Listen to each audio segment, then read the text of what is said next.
Okay. So we are back. In this second part of the talk, I want to suggest that there are certain habits and practices that are endemic within the church, within all religious churches, not just Christianity, which can offer resistance to the tyranny of the banal, to the commodification of the natural order. But in order for them to function like that, we have to be intentional about unleashing them to this end. So let's draw our attention back to Karl Marx. So capitalism, as everyone knows, it's a big, massive, dry, economics book. If someone had 500 bales of cotton and blah, blah, blah. But occasionally, he offers some really interesting analysis. And one of the things that he focuses on is the relationship between capitalism and desire. And more recent Marxist thinkers, or Marx-influenced thinkers, people like Slavoj Žižek, has really focused on this. And I think it's really instructive for us. That ultimately, capitalism is that which leverages innate human desire to become more, to assert ourselves, to like you think of advertising. Like if I'm being induced by a car, by an ad, I'm not really being induced to buy a car. I'm being induced to see myself as more attractive. I'm being induced to having a better job, better lifestyle. Brands need to bind themselves to social power, whatever that social power looks like. And then we have a desire to have that, to be like that. We naturally look up and want to become more powerful in terms of social capital. Nietzsche, of course, will write a lot about this too. What is social capital? Social capital is power, attractiveness within any framework. Someone asked me recently, my daughter's moved schools from a public school to a private school. And one of the questions I was asked is, what's the difference? Like, what do you see a massive difference in terms of the vehicles parked outside? Do you see a massive difference in terms of, diversity of race and ethnicity? No. There's a massive difference in terms of BMI. That's the most obvious, evident difference. You have people who are good at life in the sense of good at attaining power. And part of attaining power in the 21st century is looking a certain way. You have, in contrast, other groups of people who can take arms against the depression of day-to-day existence by mining calories from a Big Mac meal. And therefore, in a sense, medicate social problems through eating strategies. Now, I'm mentioning this because I want to try and touch on what Marx is getting at here. Not the big, massive, broad economic trajectories, but the nitty-gritty of how we desire and what we want to be.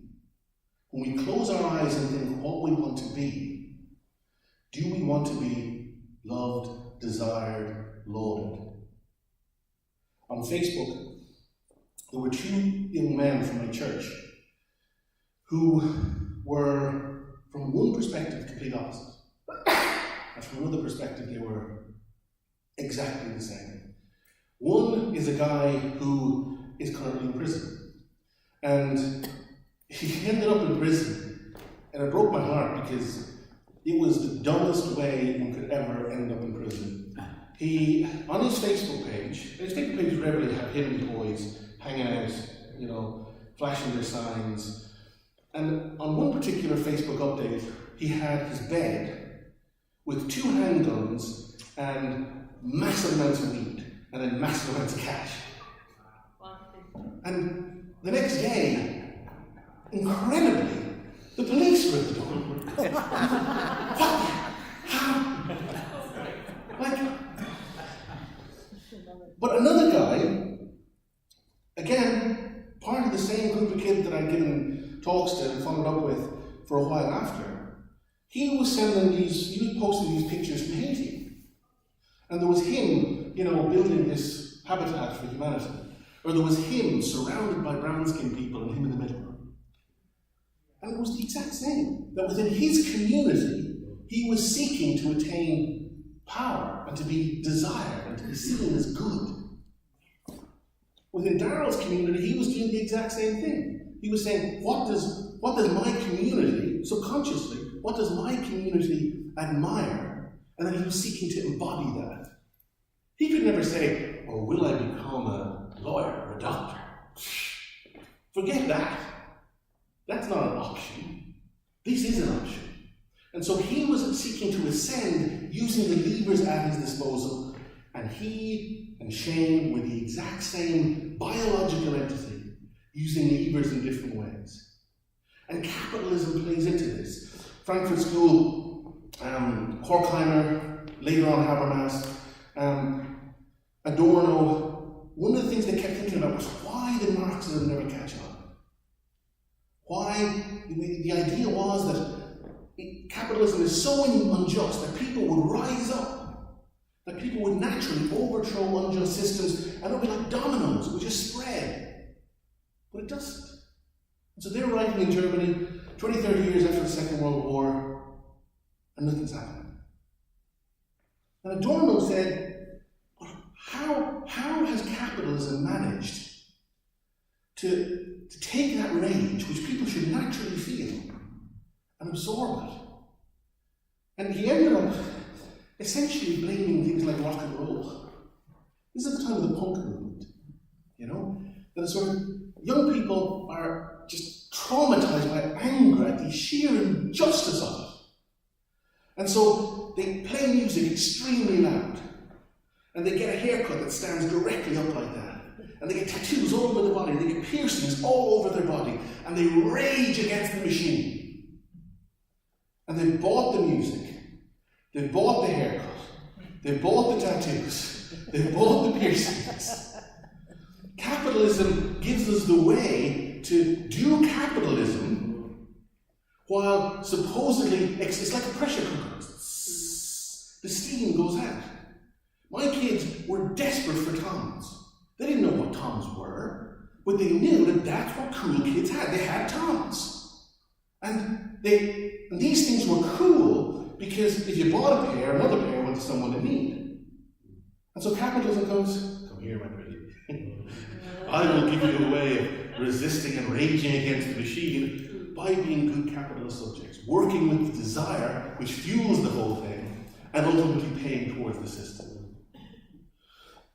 So because of this, when we're thinking about it, we need to be thinking definitely at the governmental level. Definitely. We need to be thinking definitely at the economic level. But we also need to be thinking about human desire. How can we shape my desire? I know the world is ending due to environmental catastrophe. Do I know that enough to not shower every day? Do I know that enough to not stink? I want to walk through there and have people go, boy, he stinks, that guy. Do I love the planet and my children's children enough for that? That's where the rubber meets the road. And so I'll shake my fist at Justin Trudeau. And I'll shake anything I can grab at Donald Trump. But what really matters is my desire and how I can be shaped differently. And that's what I want to conclude on.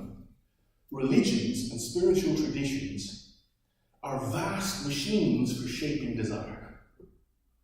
That's what they do. Think of something like Ramadan. What happens in Ramadan? In Ramadan, we fast. Why do we fast? Well, we don't really know these days. But if we look again at Ibn Sina, or someone who writes about that in the medieval period, we will see that fasting is designed to inculcate gratitude and relationship to God in the person. So again, if I'm not hungry and I eat, blah, blah, blah, blah. If I'm really hungry and I have an apple, I don't need to be listening to Meister Eckhart to know that this apple is enchanted and it is good. It is natural to give thanks. It is natural when you're hungry. It is natural to give thanks when you're thirsty. And so if we approach food in the right way, with hunger, with gratitude, we can see through it to God, to its source. If after a hefty meal I took into a bag of chips, then these chips are not serving as an icon through which I see God and through which I give thanks. They're not functioning as an icon in which I feel solidarity with hungry people all over the world and have my behaviour shaped through that. They function as an idol which blocks out God and blocks out others, and which I mine for the chemicals, the neurotoxins that I need to feel a certain way. So strategies like fasting are clear, coherent strategies which resist the tyranny of the banal, which refuse the idea that the natural order is not enchanted. And religious traditions, we think of St. Benedict, we think of many Islamic thinkers. This is what practices like fasting are designed to do, to reconstitute food as an icon of God and the hungry in whom God is revealed. Think of the Eucharist. The Eucharist is, again, I'm saying this as a Christian, and I understand that all religious traditions have strategies like this, but for me it is kryptonite for capitalism, properly understood. What's happening is that you've got all these individuals, other thing invented in the last 100 years, and we're designed to be in competition with one another. The natural order to a certain extent, and definitely by our capitalist order. And in the Eucharist, we have the idea that we all come together. The Didache talks about people coming down from the hills and down from the valleys and being consumed by the bread, being consumed by the cup. And so they come down as disparate fragments of things, seeking, if I have those tongues, I'll become better than you. If I have that car, I'll become better than you. If I have that laptop, then I'll be lauded and happy. And they're consumed by one body. Emperors, prostitutes, homeless people, rapists, saints, all become one body. And the early church, of course, understand that in a very literal sense. In the early church, Paul says, some will say, I'm the arm, I'm the head, I'm the leg. Yes, but we're all one body. It's an aside, and perhaps not crucial to the point I'm trying to make. But one of the reasons sociologist Rodney Stark gives for the rise in Christianity, how it spread so rapidly, was what happened during epidemics. Caitlin will be able to tell you about this. I can actually hand over to Caitlin at this stage because they're reading this in the class. But Stark suggests that you've got Christian percentage of Rome 8%. An epidemic hits, after the epidemic leaves, it's 10%. How? And for him, Christians don't do the natural thing when an epidemic hits. They don't leave the city for the country. They stay and nurse friends and family back to health. Therefore, Christians survived plagues at a higher rate than non-Christians. And after time, we have sources in the records from non-Christian sources which say, these Christians, their God protects them against plague. Why? We presume because they developed antibodies to plague through this practice of having suffered with it, but being nursed back to health. Now ask yourself, why? What was necessary for people to stay put and risk death? Stay put when a plague hits. That's why it broke my heart. Do you remember that swine flu afternoon a few years ago? We, Roman Catholics, I don't know about the rest of you, we went apeshit. We basically, no one passes the peace, no one sits within 50 rows of each other, we text mass, we just panicked, And you compare that to this practice where all are one body, the body of Christ. You know, Paul talks about it, Romans 8:11. When the spirit of he who raised Christ Jesus into the dead dwells in your mortal body, then you shall have eternal life. The Spirit dwells in your body and conforms you to Christ. And the Spirit dwells in your body. And the Spirit is one. Therefore I am not you. Therefore if you're hungry, I'm hungry. If you're thirsty, then I'm thirsty. If you are threatened by an epidemic, then I'm threatened by an epidemic. And these practices were commonplace. Because people were constituted by these practices, by Eucharistic practices, which train their brains. Again, you walk up, and there's a prostitute. And again, one of the things that is sort of that de-radicalizes the Gospels is people don't live in darkness. People need to live in darkness, in a proper sense of the Gospels. Because we think about prostitutes as very exotic things. You know, you need to drive on Windmill Road. And you say, so that's who Jesus was hanging out with. And then ask yourself, so if I saw a guy hanging out with her, would I think he's God? Would I? No. But that's where Jesus was. This person with the scabs, emaciated through crack addiction, and a guy with her, that's who Jesus was. We go up to drink from this cup. This cup. It's the most unsanitary thing imaginable. Think about so many sacraments in Christianity. There's touch. At baptism, people are putting on oil and water. At confirmation, they're touching you on the face. At ordination, their paws are all over you. At the Eucharist, you're drinking out of one cup. You're basically being constituted as one body, even as one viral body, but one body nonetheless. It was an act of forming selves in radical resistance to the way we're formed as subjects within capitalism. And one of the crises and the challenges that we have in the church is, how did we fail so badly that these practices didn't provide a bulwark against this? How did our theology of the Eucharist get so messed up that it was so easily swamped by the kind of ideas that led to the way we behave in the year of swine flu? Think about what's happening with the Eucharist. Think about what we've been constituted. The world is banal.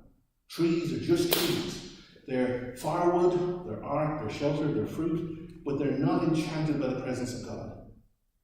And think about what's happening when you go up on a Sunday or Saturday or Monday or Tuesday and you receive a wafer.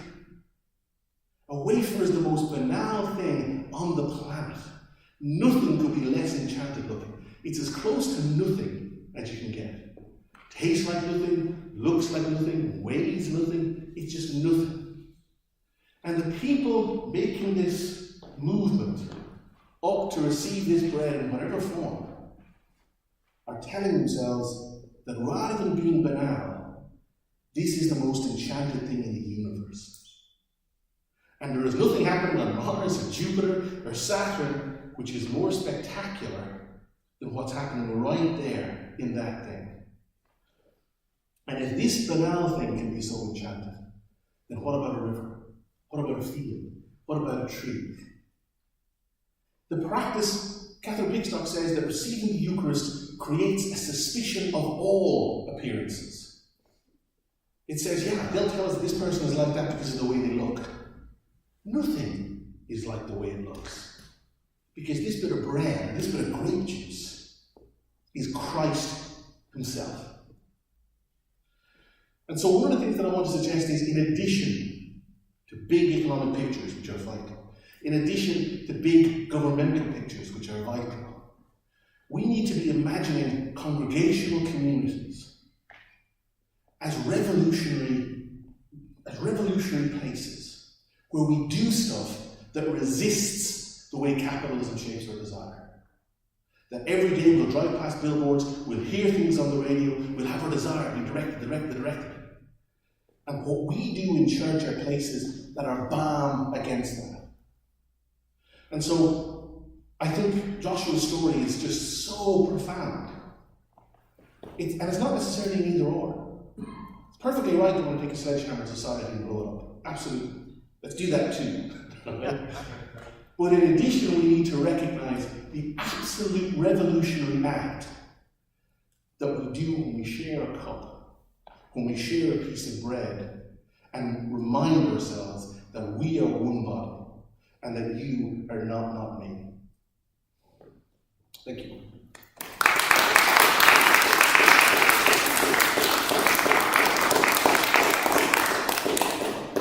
Thank you, David. That was spectacular.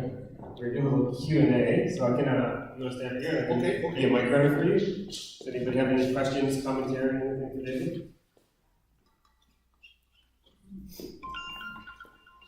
I'll start. Yeah, please. If you could just say your name and if you want any affiliation, where you're coming from, that'd be great. Mistake. That's my name. My affiliation is with almost everything he said. And the United Church. So, I'm not exactly how this makes its way into your talk, but there's a tremendous resonance between something that I've been progressively feeling and what you were saying today. So, I'm involved a lot in church renewal. We do a lot of it at St. Andrews. I'm an edge consultant. Rob Fennell and I have received a grant to research thriving Christian communities. And as I've engaged in a lot of conversations and study about church renewal, I see real, juicy, vital renewal happening. But I see in the larger church something different, which I think is an enormous apostasy. And it's an enormous apostasy in relation to the environmental crisis. And I think that the churches have really become opiates of the masses in relation to this. I think my mentor, LaPointe, used to say, therapy or theology that helps a person feel sane in an insane world is anti-gospel. And so I've been waking up in the middle of the night for the last 3 weeks or so by something haunting me about the apostasy I'm finding even in the data of church renewal, and even in places where churches are starting to thrive again. So I wonder if you just have a response to that, and if you might say a little bit more in relation to the end of your talk, and how we could engage in kind of mischief to be honest with ourselves about the apostasy and what might be some actions or ways of gaining community. Yeah, great comments. Absolutely, I think you're 100% right. So 2 things, neither of which are an answer or anything close to an answer, but just to echo your comment. One of the difficulties or the problems in the way I sketch the story is that it can lead to nostalgia, and this is, I think, a problem, because there was never a time when we didn't have the fundamental problems that lead to the kind of apostasy that you're speaking about. It was there from the beginning in various forms, because ultimately what we're speaking about are very human things like fear, like a desire to attain power and privilege, and we are so cunning. We will use everything at our disposal to try and attain that. And so I remember walking, I used to go to Mass, I taught at Colorado State, and when I walk in, I passed the football fields. And what really impressed me, and slightly traumatized me, was the football players who were training, and then they used to have these big massive bins filled with ice and jump into, I couldn't even look. It was just so painful. And they were just very aggressive and assertive and alpha and all that stuff. And then I'd go to Mass, and the students would just be like kneeling bolt upright for hours in Eucharistic adoration. And what struck me was that these kids inside the church were competing just like the football players were competing. They were competing for piety, And so our bodies are very clever things, You read something like the Confessions and you see how neurotic Augustine was. But that was because Augustine was trying to understand what was motivating his desire. And we will find ways of taking the easy path. And that's what we have behind most of church failures. We think of the sexual abuse crisis in the Roman Catholic Church. That's what you see. People trying to protect the brand. People thinking about success in conventional ways. Many churches that are fixated on growth are fixated based upon capitalist models. And they offer people things which are medicine for what ails them. But what ails them often is lack of access to resources and so therefore you have things like the prosperity gospel emerging. When I stay in Georgia with my wife's family, they sometimes bring me along to their church, and it just brings me back to Dublin nightclubs when I was in my 20s. They're places that people go to find their potential life mate. And this is what the church is doing. And so you have loud rock and roll music, people getting slain in the spirit, you have people just, getting animated towards that end. We can definitely bring people into that. But what are we bringing them into? So many of our strategies are born of what Paul calls the war within his members. They're born from our desire to climb and assert. And we need to constantly assail ourselves with the gospel. We need to constantly assail ourselves with the Holy Spirit.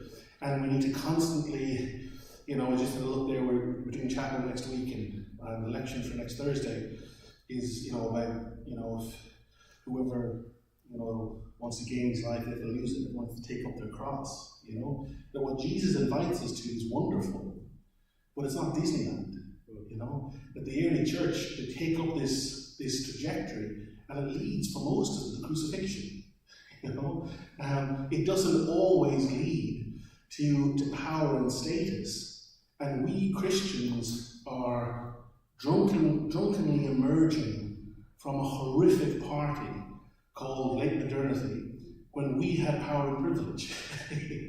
We're emerging groggy from, oh my God, what did I do? You mean I was complicit with the state and doing that stuff, and we had power, and that's where we are right now. We were involved in a very, very, very strange and problematic period of human history. And it's going to take us a while to recover from that. And it's going to take us a while to learn to embrace the cross again, whatever that looks like. But yeah, the medievals had it easy in that they had language which they could use to speak about this. So there's a sports psychologist who works with so many top athletes, and he gets them thinking about their inner chimp, which is their reptilian brain who wants this, this, and this, and this, and this. And it's genius, because when they think about that, they can be aware of where illicit desire can be leading them, and they can push that aside and compete with that and take control of it. Also, they don't get caught in spirals of guilt, because they can name their own faults as something outside them. And so it doesn't result in guilt, which leads to more consumption of alcohol or drugs or foods, etc. The medievals had that, they called it Satan. And so they could say, okay, is this me or is this Satan? And so they constantly had that way of being able to second guess themselves, and then when they failed, they didn't get caught in spirals of guilt because it was the devil.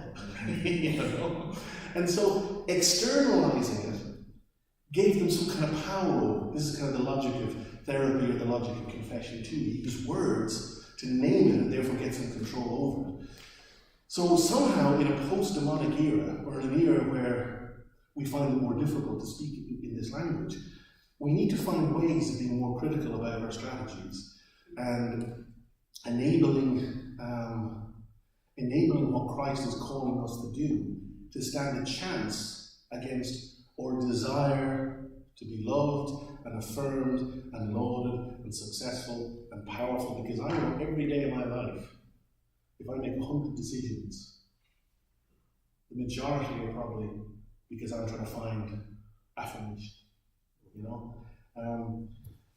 And so how do we not get brutalized by that, and yet at the same time develop strategies for overcoming it?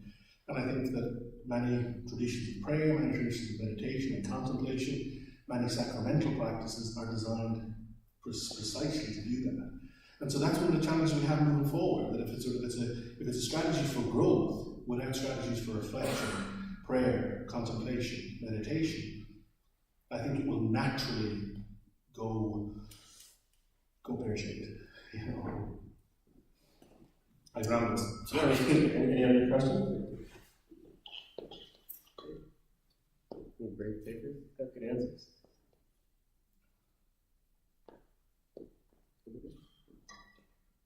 You could just. The only one I had, I was scared to ask, was about, we talked about religion and spiritual tradition as great tools for shaping or understanding the desire that should fit. And then I made a note about the sexual desire and the Catholic Church, and you already spoke to that. And I'm wondering where along the lines of, using faith tradition as a tool for shaping or understanding desire, it can just become ritualistic. Yeah. And all not understanding that the Eucharist. Yeah. And I'm a fan of doing the Eucharist once a month. And then it keeps it special in that sense. Not special, but you have to engage from your part. Yeah, absolutely.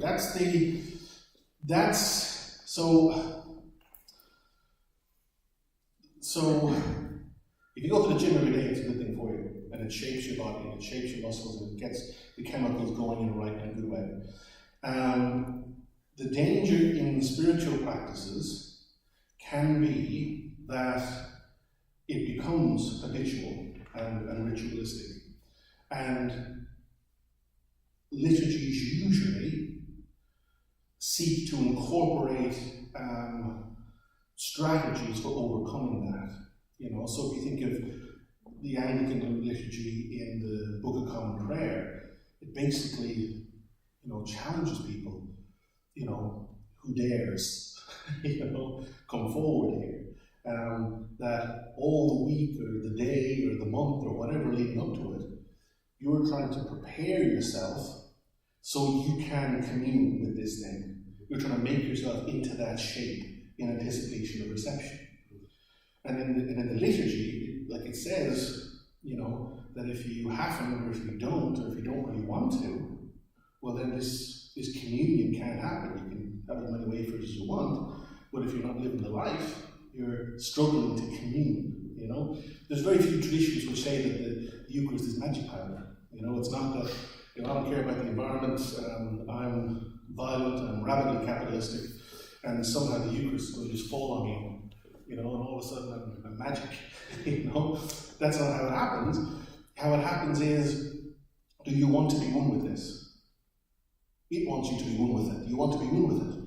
And so how do we act in ways which anticipate this? If that's the nuptial bed, how do we establish our relationship? How do we commune? How do we become one with in anticipation of this erotic consummation at the altar? That's a challenge. And how do we stop that being ritualistic? Good leaders, good pastors, and the scandal of Roman Catholicism, and others might have found it in their churches as well, is that either they don't know the theology of the Eucharist that's there in the church, they've forgotten, they don't care about it, because no one ever tells them. And so it becomes just a really boring, dull habit. And so people treat it with the disrespect that they have made it deserve, And so we need intentional leaders, we need active leaders. The scandal of Christendom is that that becoming a leader in the church, for example, in Ireland where I grew up, it was a really good career move. If you weren't the eldest son, you couldn't get the land. You weren't the youngest son, you couldn't get the pub. You were the priesthood. And you get respect and affirmation and lauded. You don't have to have any particular faith. Dante says in one of the posts, he wasn't a particularly religious man. And that seems bizarre to us, but for most of the church's history, it's a good career path, and it led to a preponderance in Ireland where I grew up of really crap leaders. Like the leaders in our church, again, I'll speak for Roman Catholics, but they have presided over perhaps the greatest decline in any organisation or institution in human history. And that's a big deal. And so we know, and so we have the task now of beginning to change these horrors. And I think re-energizing the sacraments, re-energizing the liturgy is one small role. But it's crucial that we do it. Remember, Wesley takes a different approach to the Eucharist, not because he had a low theology of the Eucharist, because he had a high theology of the Eucharist. You know? And so, out of respect, we need to re-energize and reanimate. But you've got people who are afraid, people who don't want to challenge their congregation, people who want to, you know, W.B. Yeats in Circus Animals Desertion says that he wants to provide an image to the kids. He wants to smile at all that smiles and prove there's a comfortable kind of old scarecrow. He's aware of himself as an old man, as a scarecrow who kids are a little bit afraid of and weird. And all he wants to do is smile and be tolerated. You know? That's the way clergy in the Roman Catholic Church are. How do I smile and be tolerated so I can live out the remainder of this miserable life of yours? Too many of them feel that way. And that's a real tragedy.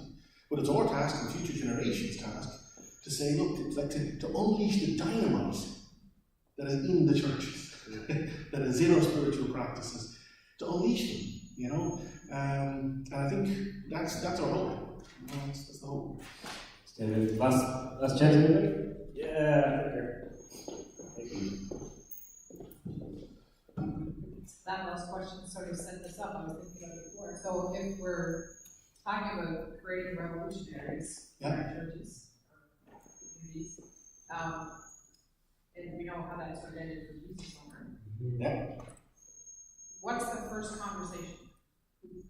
Because it's not likely we'll get people to rage against the machine who are sitting in our congregation. They're not going to be ready to do that tomorrow. So how do we open the door? How do we? Yeah, I think it's processive, you know, and so I think, so what I'd like to see, and again, I think every religion has got different tools at its disposal towards this end, and every denomination has different emphases and different tools that it can utilize and energize in this. Within the Roman Catholic Church, I think that speaking about, you know, let's take for example something like the passing of the peace, right? This is the peace of Christ. Okay? This is not the peace of the United Nations, it's not the Pax Romana, it's not Cold War peace. It's the peace of Jesus Christ. This means if you're hungry, I'll feed you. If you're thirsty, I'll give you the drink. If you're naked, I'll clothe you. If your house burns down, you can come and live with me. And when we pass that peace, what we're seeking to do is commit to this, is commit to the peace of Jesus Christ.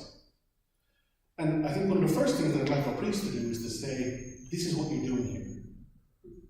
If you're not prepared to do this, don't do it. It's okay.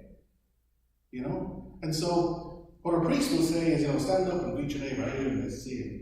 He won't say, we're trying to establish a different kind of world in here. A world where the first are last and the last are first. A world where if you're struck, you turn the other cheek and you don't strike back. A world in which if this person grieves, they're not going to grieve alone. If they have no money, if they can't afford skates for their kids for hockey, you're going to try and help out.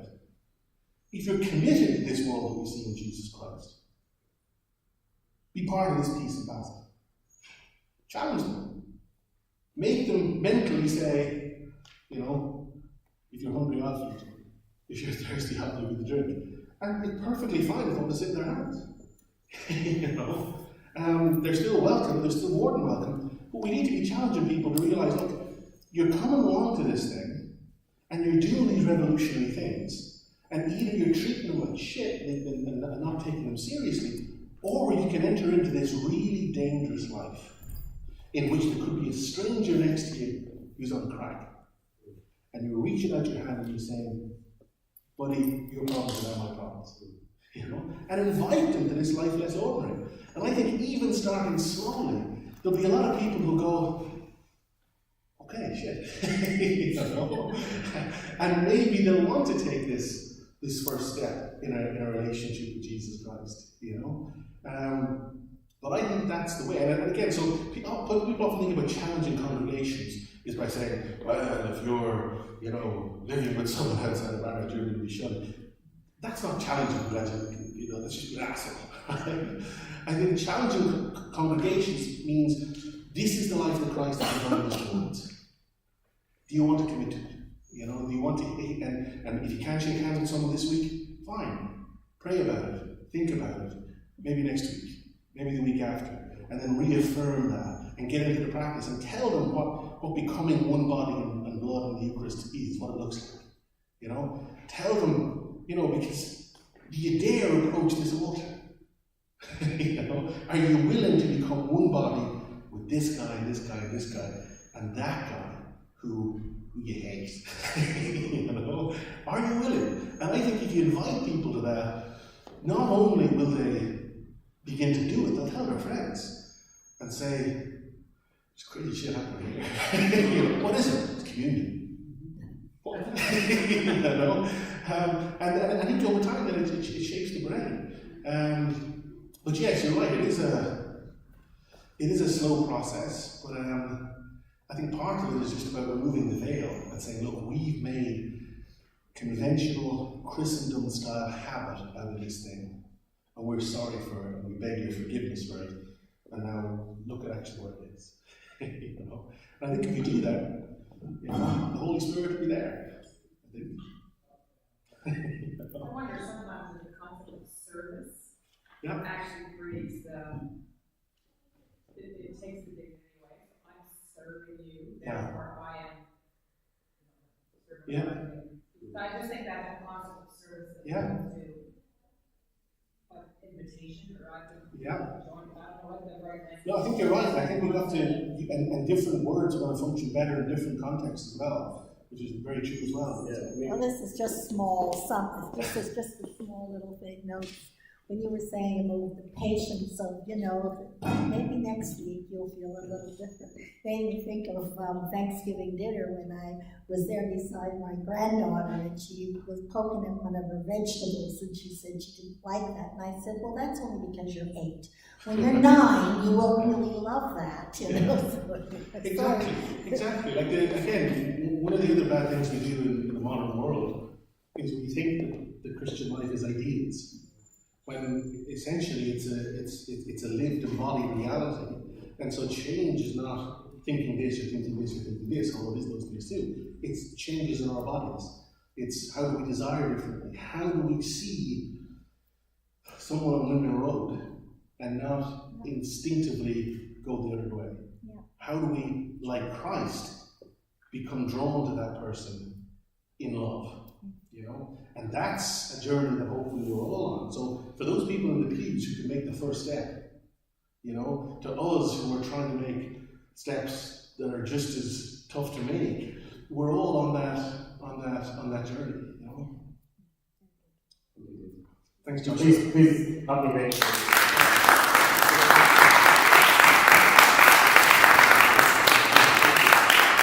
We're going to take a Bible break and come back and get some hands-on first-hand application with each other how to take these first steps in the realm of social enterprise with help a couple members. So it's 3:30 on the nose right now. 3:35 will begin. So I'll see you here in 5 minutes.